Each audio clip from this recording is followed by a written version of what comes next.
예. 1장부터 우리 마지막 절까지 말씀 보시겠습니다.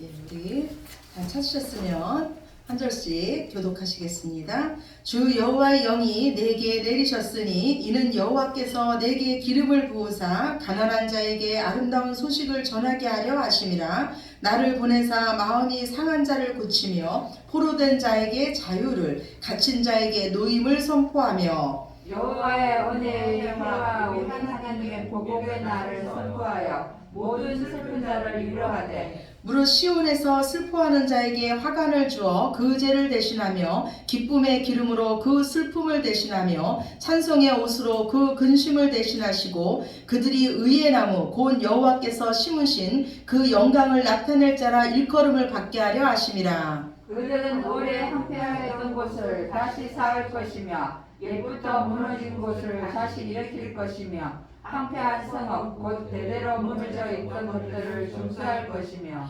외인은 서서 너희 양떼를 칠 것이요 이방 사람은 너희 농부와 포도원지기가 될 것이나 오직 너희의 여호와의 제사장이라 일컬음을 받을 것이라. 사람들이 너희를 우리 하나님의 봉사자라 할 것이며 너희가 이방 나라들의 재물을 먹으며 그들의 영광을 얻어 자랑할 것이니라. 너희가 수치 대신에 보상을 배나 얻으며 능욕 대신에 목으로 말미암아 즐거워할 것이라. 그리하여 그들의 땅에서 갑절이나 얻고 영원한 기쁨이 있으리라. 물은 나 여호와는 정의를 사랑하며 불의의 강탈을 미워하며 성실히 그들에게 갚아주고 그들과 영원한 언약을 맺을 것이라. 그들의 자손을 문 나라 가운데서 그들의 후손을 만민 가운데에 알리리니 무릇 이를 보는 자가 그들은 여호와께 복받은 자손이라 인정하리라. 내가 여호와로 말미암아 크게 기뻐하며 내 영혼이 나의 하나님으로 말미암아 즐거워하리니 이는 그가 보온의 옷을 내게 입히시며 공의의 겉옷을 내게 하시니 신랑이 사모를 쓰며 신부가 자기 보석으로 단장함 갖게 하셨음이라. 땅이 싹을 내며 동산이 거기 뿌린 것을 움돋게 함같이 주 여호와께서 공의와 찬송을 모든 나라 앞에 솟아나게 하시리라. 아멘. 예. 저는요 요새 그 이사야 말씀을 계속 이렇게 말씀 준비를 하면서 드는 생각이 뭐냐면 하나님께서 우리에게 복 주시기를 너무 원하신다는 거예요. 너무나 좋은 것을 주시기를 하나님께서 원하신다는 거예요. 마치 하나님의 모습이 어떠냐면 두 손에 선물 보따리를 가득 들고 계시면서 이거를 누구한테 줄까 이거를 누구한테 줄까 하면서 저와 여러분을 바라보고 계시는 그런 아버지의 모습 같습니다. 하나님은 우리에게 하나님 자신에 대해서 말씀하시길요. 온갖 좋은 것이 내게로부터 온다. 부귀도 내게 있고 장수도 영화도 권세도 다 내게 있다. 그리고 복받는 비결도 성경에 말씀해 놓으셨어요. 너희가 내 말을 잘 들으면 된다. 간단해요. 너희가 내 말을 잘 들으면 된다. 순종하면 된다는 거예요. 하나님은 이스라엘 백성에게 말씀하시길요. 너희가 내 말에 순종하면 너희가 하는 모든 일에 내가 복을 주고 너희 자녀에게 복을 주고 너희 떡방죽 그릇에 복을 주고 네가 들어와도 복을 받고 나가도 복을 받고 내 소유의 모든 것에 하물며 가축까지도 복을 받을 것이라고 하나님 약속해 놓으셨어요. 그러면서 하나님 말씀하시기를 우리가 하나님의 말씀을 몰라서 지키지 못하겠습니다. 너희가 이렇게 말하지 못할 거라 했어요. 왜냐하면 내가 너희에게 명령하는 것은 너희에게 너무나 쉬운 일이다. 내 그 법은 너희 생각에 있고 너희 마음에 있고 너희 입에 있기 때문에 너희가 충분히 지킬 수 있다고 하나님 말씀하셨습니다. 하나님의 자녀된 우리에게 예수 그리스도를 통해서 구원받은 우리에게는요. 하나님께서 하나님의 말씀을 지킬 능력을 주셨어요. 하나님의 말씀대로 살 자격증을 주셨습니다. 우리가 운전면허를 하려고 해도 자격증이 있어야 되잖아요. 운전면허증이 있어야 되잖아요. 근데 하나님은요 우리가 하나님 말씀대로 살 그 자격증을 주셨다고요. 자격을 주셨어요. 그런데 어떤 사람은요, 그 자격증을 운전면허증처럼 장롱에 넣어놓은 자가 있어요. 장롱 면허처럼 그냥 가지고만 있는 자가 있고, 어떤 자는요, 그 하나님이 주신 그 자격증을 날마다 활용하고 날마다 실천해가지고요, 그것으로 하나님이 주시는 많은 것을 받아서 누리는 자가 있습니다. 예수님은 이것을요, 달란트 비유로 또 말씀하셨어요. 주인이요, 먼 곳을 가면서 그 종들을 불렀습니다. 그리고 종들에게 달란트를 주면서 일을 맡기시는 거예요. 달란트는요, 무게를 재는 최대 단위가 바로 달란트예요. 금 1달란트는요 34kg으로요 지금 우리 돈으로 환산하면은 20억 정도가 됩니다. 그런데 이 주인이 얼마를 맡기냐면, 한 종에게는 금 1달란트를 20억을, 한 종에게는 금 2달란트를 얼마를요? 40억을, 한 종에게는 금 5달란트를 얼마입니까? 100억을. 작은 돈입니까? 큰 돈이죠. 그거를 맡기고 먼 곳으로 떠납니다. 그러면서 이 주인이 말씀하기를, 내가 너희에게 준 것으로 장사하라. 여러분은 어떻게 하시겠습니까? 장사하시겠습니까? 그 5달란트 받은 자는요, 주인이 가자마자 즉시 가서 장사합니다. 그래서 5달란트의 이익을 남깁니다. 2달란트 받은 자도 즉시 가서 장사해서 2달란트의 이익을 남깁니다. 그런데 1달란트 받은 자는요, 1달란트 그 20억이라는 돈을 받은 자는요, 우리 주인은 무서운데, 우리 주인은 엄한 사람인데, 내가 이걸로 장사를 하다가 주인에게 손해를 끼치면 어떡하지? 이거마저 잃으면 어떡하지? 하는 생각으로 그 1달란트를 땅에 묻어둡니다. 그리고 드디어 주인이 와서 결산을 합니다. 5달란트 받은 자가 나옵니다. 주인님, 5달란트를 저에게 주셨는데 제가 5달란트를 더 남겼습니다. 2달란트 받은 자가 나옵니다. 주인님, 제가 2달란트를 받았는데 2달란트를 또 남겼습니다. 그러자 주인님이 말하기를, 착하고 충성된 종아, 네가 참 잘했다. 내가 너에게 더 큰 일을 이제 맡기겠다. 그리고 너는 이제 나의 즐거움에 참여하라고 말합니다. 그리고 주인이 엄한 분으로 알고 그 1달란트를 땅에 묻어뒀던 자가 그 1달란트를 가지고 주인 앞에 나옵니다. 주인님, 주인권 여기 있습니다. 받으십시오. 그러자 주인님이 뭐라 그럽니까? 이 악하고 게으른 종아, 너는 밖에 나가서 슬피 울며 이를 갈미 있을 것이다.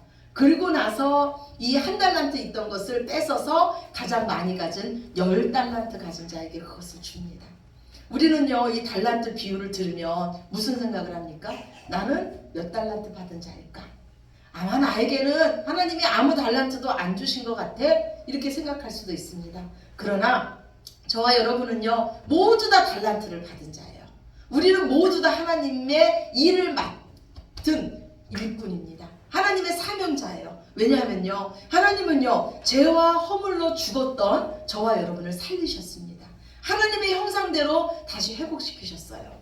우리 창세기 말씀에 보면요, 모든 피조물과 달리 사람을 하나님께서 특별히 창조하셨습니다. 하나님 형상대로 창조하셨어요. 사람에게 하나님의 지혜를 주고 하나님의 성품을 주신 이유는 사람에게 사명을 주시기 위함이었어요. 사람에게 일을 맡기기 위함이었어요. 이와 마찬가지로 하나님께서 많은 사람 가운데 우리를 미리 아시고 먼저 불러주시고 택하시고 먼저 구원하시고 하나님 자녀 삼아 주신 것은요, 하나님의 일을 맡기시기 위함입니다. 이 첫사람 아담이 하나님의 사명대로 살았을 때 하나님과의 관계가 좋았고 사람과의 관계가 좋았고, 하나님이 지으신 모든 피조물들이 이 아담에게 복으로 다가왔듯이 우리가 하나님의 사명자로 살 때 우리에게 있던 모든 것들이 우리에게 복으로 다가올 줄로 믿으시기 바랍니다. 그러나 우리가 이 하나님의 사명을 버리고 여전히 정욕적이고 탐욕적이고 세상적으로 산다면 하나님과의 관계는 멀어지고 사람들은 나에게 원수로 다가오고 이 땅의 모든 것들은 우리에게 엉겅퀴와 가시를 낼 것입니다. 그래서 사명이 복입니다. 하나님은 지난주에 우리에게 무엇이라고 사명을 주셨습니까? 일어나라, 빛을 발하라고 하셨습니다. 우리가 세상의 빛으로 살 수 있는 그 근거는 생명의 빛이 우리에게 임했기 때문입니다. 이 하나님의 말씀에 즉각적으로 반응하는 자가 있습니다. 그러나 이 하나님의 말씀을 땅에 묻어두는 미련한 자들도 있습니다.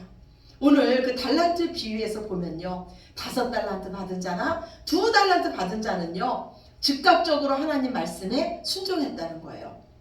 장사가 잘 될까? 염려하지 않았어요. 주인에게 손해를 입히면 어떡하지? 염려하지 않았습니다. 하나님께서 우리에게 무언가 일을 맡기셨다는 것은 우리에게 그 일을 할 수 있는 능력도 주셨음을 믿으시기 바랍니다. 하나님께서 우리를 믿음직하게 여기시고 하나님의 일을 맡기셨습니다. 그 하나님을 믿으시고 일어나시기 바랍니다. 그리고 오늘 이사야서 61장, 저와 여러분이 읽은 61장 말씀은요, 하나님께서 먼저 예수님에게 성령님을 보내주시고 예수님께서 성령 충만한 삶으로 저와 여러분을 구원하시고 이제 구원받은 우리들이 하나님 나라를 위해서 살 때 하나님께서 우리에게 어떤 복을 내려주시는지 거기에 대해서 말씀합니다.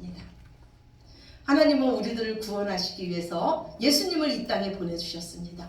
그런데 예수님은요, 이 땅에 오셔서 스스로 모든 일을 하지 않으셨어요. 성경에 보면 예수님께서 성령 충만함으로 사역을 시작하셨고 십자가에 달려 돌아가신 것도 성령님을 힘입어서 그 십자가를 감당하셨다고 말씀하고 있습니다. 그리고 오늘 우리가 읽은 이사야서 61장 1절 2절 말씀을요, 예수님은 누가복음 말씀에서 이 말씀이 바로 나에 대한 말씀이라고 말씀해 주셨습니다. 오늘 우리 주보 첫 번째 말씀이에요. 누가복음 4장 18절 19절입니다. 우리 함께 보시겠습니다.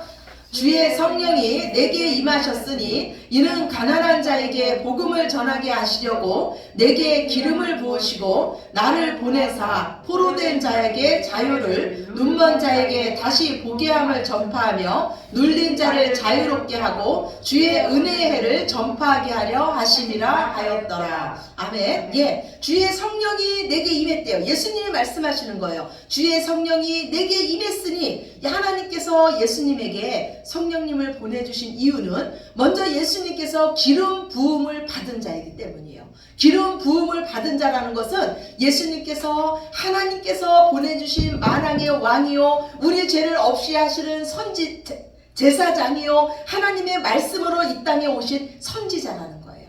즉 우리의 구원자라는 거예요. 그래서 하나님은 예수님에게 성령님을 보내주셨어요. 또 하나님께서 예수님에게 성령님을 보내주신 것은 우리를 구원하실 그 일을 감당하라고 성령님을 보내주셨어요. 이 땅에 오셔서 예수님이 하신 일이 무엇입니까?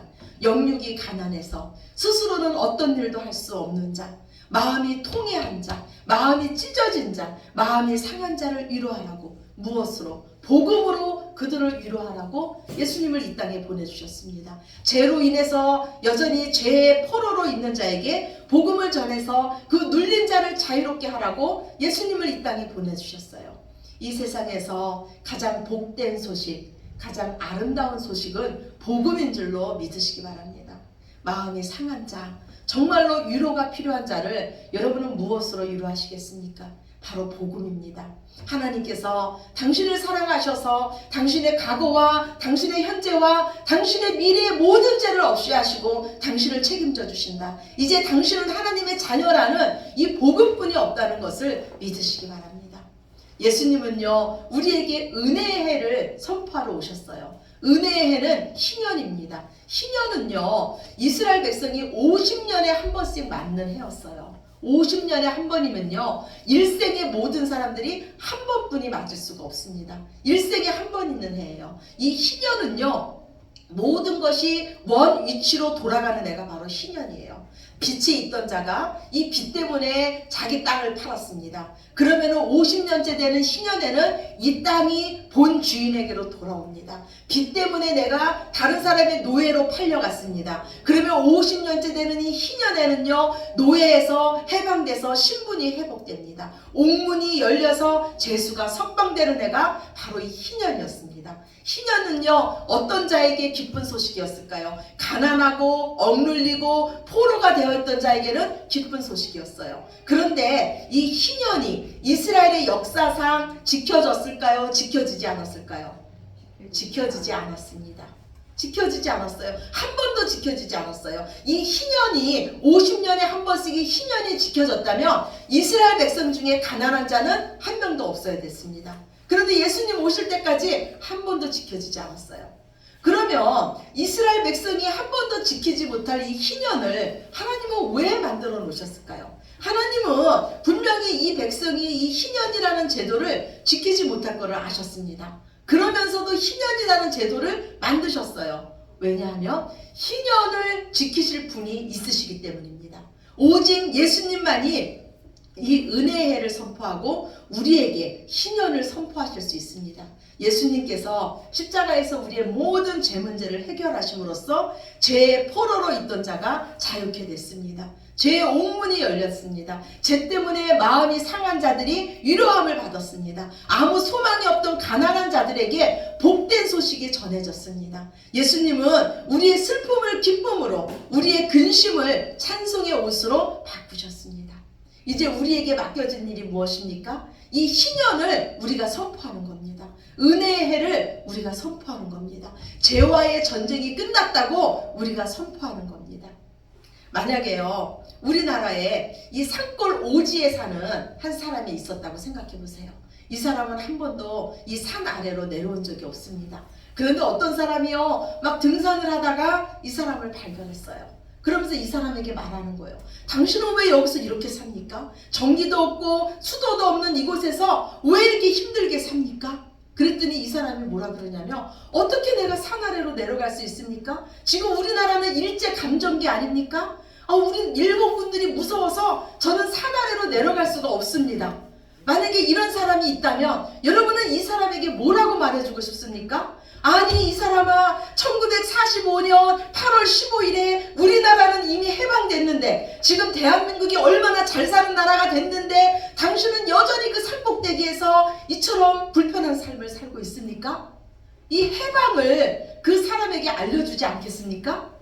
이와 마찬가지로요, 우리가요, 예수님이 하신 이 희년은 해방의 날이에요. 이 해방을 선포하는 겁니다. 아직도 죄의 포로로 있는 자들에게 예수님이 하신 일을 선포하는 거예요. 죄와의 전쟁은 2000년 전 예수님 십자가에서 끝났습니다. 예수님의 은혜가 이제 선포됐습니다. 죄와 사망의 법에서 우리는 이제 해방됐습니다. 이거를 선포하는 거예요. 하나님이 이 일을 우리에게 맡기셨어요. 우리가 이 예수님의 빛을 바라며 예수님께서 하신 일을 전하면, 하나님 나라의 그 일을 위해서 우리가 살면 사람들이 우리를 보고 너희가 여호와의 제사장이다, 너희가 하나님의 봉사자다, 너희가 참으로 하나님을 섬기는 자라고 하나님께 영광 돌리게 됩니다. 그래서 마태복음 6장 33절 말씀에 보면, 그런즉 너희가 먼저 그의 나라와 그의 의를 구하라, 그리하면 이 모든 것을 너희에게 더하시리라. 우리가 하나님의 일을 먼저 하면, 우리가 모든 일에서 하나님의 일을 우선순위에 두면 하나님께서 우리의 일을 하신다는 거예요. 오늘 본문 4절 5절 말씀 봅시다. 이사야서 61장 4절 5절입니다. 우리 함께 보시겠습니다. 그들은 오래 항폐하였던 곳을 다시 쌓을 것이며 예부터 무너진 곳을 다시 일으킬 것이며 항폐한 성읍 곧 대대로 무너져 있던 것들을 중수할 것이며 외인은 서서 너희 양떼를 칠 것이요 이방 사람은 너희 농구와 포도원지기가 될 것이나. 아멘. 예, 우리가 하나님 나라 재건을 위해서 일하면 외인들이, 그리고 이방인들이 와서 우리를 섬겨줄 것이라고 말씀해요. 우리가 존귀한 자가 될 것이라고 말씀해요. 왜 그렇습니까? 그들이 우리를 통해서 정말 복된 소식을 들었기 때문이에요. 그리고 하나님의 그 공의로운 성품상 우리가 하나님 나라를 위해서 일하면 하나님이 우리를 가만두실 수가 없습니다. 오늘 본문 8절 말씀이에요. 8절 보시겠습니다. 물은 나 여호와는 정의를 사랑하며 불의의 강탈을 미워하며 성실히 그들에게 갚아주고 그들과 영원한 언약을 맺을 것이라. 하나님께서 성실하게 우리가 행한 대로 우리에게 갚아주신대요. 하나님은 당신의 은혜의 해를 선포하고 이 아름다운 소식을 전하는 자들의 그 자손에게도 복을 주신다고 말씀해요. 9절 말씀에 보니까요, 열방이 우리 자손을 보면서 그들은 여호와께 복받은 자손이라고 이렇게 말하게 할 것이라고 하나님 말씀합니다. 모든 복은 하나님께 있습니다.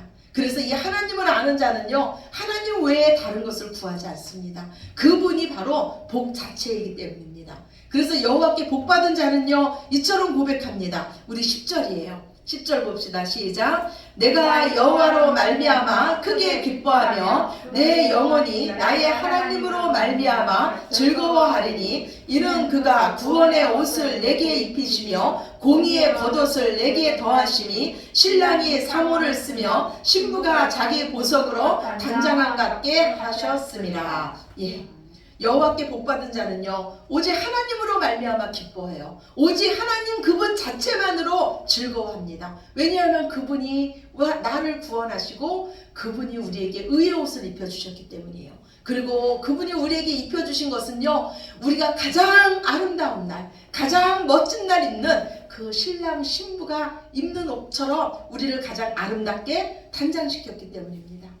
때가 되면요, 땅에서 새순이 돋는 것처럼, 봄이 되면 새순이 올라오는 것처럼요, 우리는요 여호와의 공의와 찬송을 모든 사람 앞에서 선포하게 될 것입니다.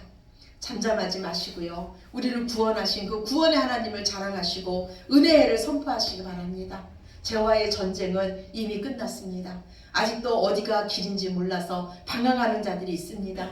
인생이 어디로 와서 어디로 가는지를 몰라서 헤매고 있는 자들이 있습니다. 자신의 죄와 이 세상의 죄 때문에 마음이 상한 자들이 있습니다. 그들에게 그 죄 때문에 예수님이 오셨고 이미 승리하셨다고 선포하시기 바랍니다. 우리가 하나님의 제사장이요 여호와의 봉사자입니다. 이것이 바로 우리의 사명입니다.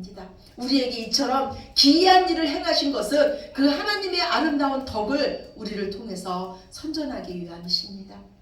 이 땅에서 사명자로 사시는 것이 복입니다. 사명자로 사셔서 그 사명자의 복을 누리시는 저와 여러분이 되시기를, 우리를 귀히 여기셔서 우리를 믿음직하게 여기셔서 하나님 나라 일을 맡겨주신 예수 그리스도의 이름으로 간절히 축원합니다. 아멘. 아멘. 예, 우리 기도드리겠습니다. 사랑의 하나님 감사합니다. 부족하고 연약하지만 우리에게 귀한 사명 주셔서 이 땅에 나가서 세상의 빛으로 생명의 빛으로 살게 하셨으니 감사합니다. 이제 하나님의 봉사자로 여호와의 제사장으로 살게 하셨으니 감사합니다. 오직 하나님의 아름다운 덕을 선전하며 하나님의 영광을 드러낼 수 있는 저희들 모두 되게 하시며 사명자의 복을 받아 누릴 수 있는 우리들 모두 되게 하시옵소서. 모든 영광 아버지께 올려드리며 사랑이 많으신 예수 그리스도의 이름으로 간절히 기도드렸습니다. 아멘.